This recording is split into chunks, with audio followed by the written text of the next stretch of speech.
මම දැන් ඉන්නේ සිවුරුගල රජමහා විහාරේ.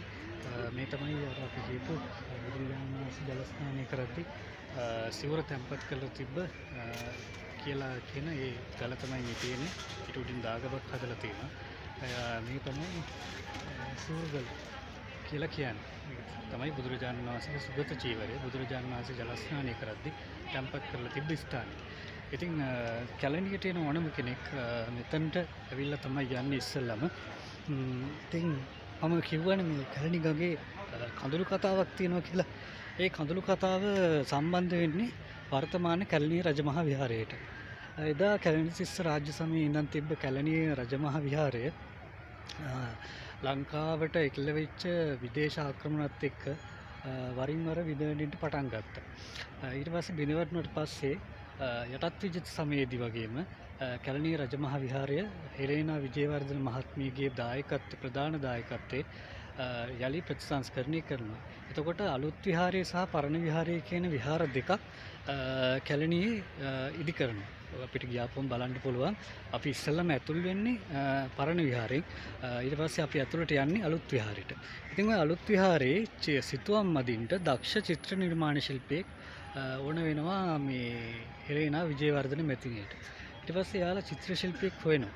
එතකොට එයාලට හම්බ වෙනවා සෝලියස් මෙන්දිස් කියලා තාමත් දක්ෂ චිත්‍ර නිර්මාණ ශිල්පියෙක්.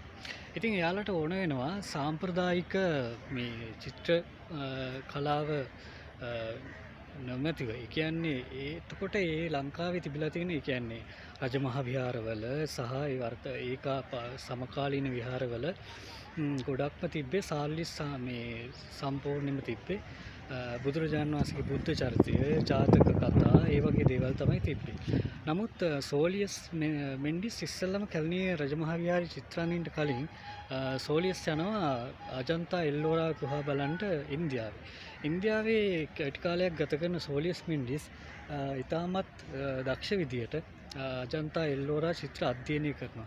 ඒ චිත්‍ර අධ්‍යයනය කරලා සෝලියස් මෙන්ඩිස් තමන්ටම ආවේනික වූ කලාවක් ශෛලියක් ගොඩනගා ගන්නවා. ඉතින් ඒ සෝලියස්ගේ හැකියාව ඒ කාලේ හිටිය චිත්‍ර නිර්මාණ ශිල්පීන් කිසිම කෙනෙකුට තිබ්බේ නැහැ. ඉතින් සෝලියස් මෙන්ඩිස් මේ තාමත් කියන්නේ গুপ্ত කියන්නේ අපිට අදටත් මේ චිත්‍ර දෙකපම රසවින්දනය කරන කෙනෙකුට හිතාගන්න බෑ මේ චිත්‍ර කොහොමද යන්නේ කියලා. සෝලියස් එව්වට ගොඩක්ම භාවිත ඔය දැන් අපිට ගියාම බලන්න පුළුවන් කැලණිය රජමහා විහාරයේ අලුත් විහාරය ගැන මම කියන්නේ. අලුත් විහාරයේ චිත්‍ර අඳින්න භාවිතා කරලා තියෙන ගස්වල පොතු, ගෙඩි ආදී තමයි ඔහු ගොඩක් දේවල් භාවිතා කරලා තියෙන්නේ. ඒ වගේම මේ චිත්‍ර අඳිනකොට සෝලියස්ට ඕන වුණාලු බිත්තර. ඉතින් සෝලියස් මෙන්ඩිස් මේ බිත්තර හොයන්ට පිටකොටුව පුරා තියෙන බිත්තර කඩවල ඇවිදලා තියෙනවා. හැබැයි එයා ඒකට අරන් තියෙන්නේ මේ හොඳ බිත්තර නෙවෙයි. කියන්නේ අපි ගන්නේ හොඳ බිත්තරනේ. නමුත් සෝලියස් ඒවට අරන් තියෙන්නේ බිඳුණු බිත්තර. ඉතින් ඒ වගේ බිත්තර පාවිච්චි කරලා ඒ කොස්සල කොළ ගෙඩි ආදී පාවිච්චි කරලා සෝලියස් ඉතාමත් දක්ෂ අමුතුම ශෛලියක් ශ්‍රී ලාංකීය මේ චිත්‍ර කලාවට දායාද කරනවා.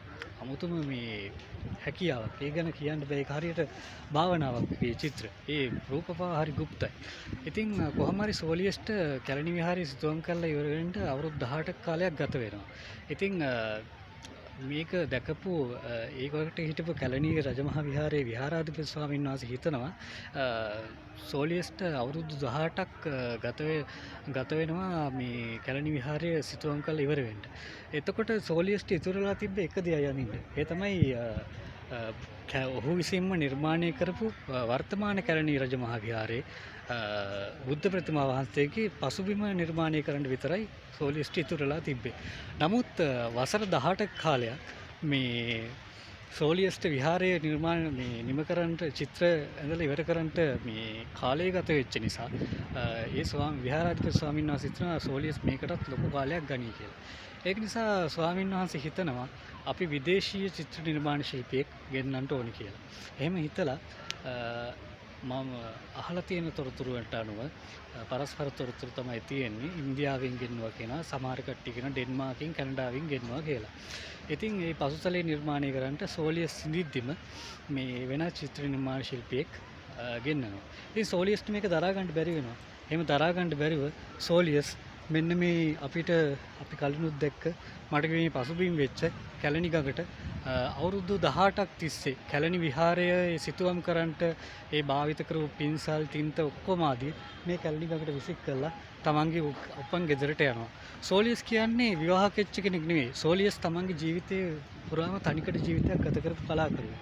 සෝලියස් හිතනවා මම ආයේ චිත්‍ර අඳින්නේ නැහැ කියලා. 1900 වසර ගණන්වල මංකොල්ලකාරයන් විසින් පිරිසක් සීගිරියේ තියෙන සීගිරි ලලනාවන්ගේ චිත්‍රවලට කළුතෙල් ප්‍රහාරයක් එල්ල කරනවා. ඒ කළුතෙල් ප්‍රහාරයේ මේ මඩතට්ටුව ඒ කළුතෙල් තට්ටුව යවන්න විදේශීය විශිෂ්ට චිත්‍ර ශිල්පියෙක්ව ගෙන්නනවා. ඒ චිත්‍ර ශිල්පියා ඉස්සෙල්ලම එන්නේ මේ කැලණි රජමහා විහාරයට. මොකද මේ කැලණියේ සමහර සිතුවම් මේ සීගිරි චිත්‍රවලටත් ගොඩක් සමානකමක් දක්වනවා. ඉතින් ඒ නිසා වෙන්න ඇති ඔහු කැලණියට එනවා. ඉතින් ඔහු කැලණියට ඇවිල්ලා ඔහු එන්නේ සෝලියස් හම්බෙන්න. නමුත් සෝලියස් ඔහුට හම්බෙන්නේ නැහැ. ඔහු සෝලියස්කින් උපදෙස් ගන්න මේ චිත්‍ර ප්‍රතිසංස්කරණය කරන්න.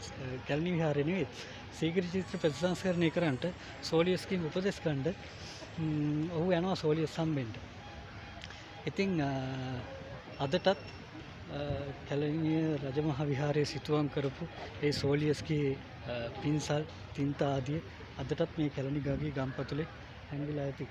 ඉතින් මම ඒකෙන් අදහස් කරන්නේ මේකයි හැමෝටම කියන්නේ ඕනම දෙයකට කාලයක් ගන්න ඕන හොඳ නිර්මාණයකට හෝ ඒවා හැම දෙයකටම යම්කිසි කාලයක් ගන්නවා. නමුත් ඒ කාලය ගැනීම තුළ ඔබෙන් විය යුතු යුතුයකම ඔබෙන් වෙන්න ඕන දේ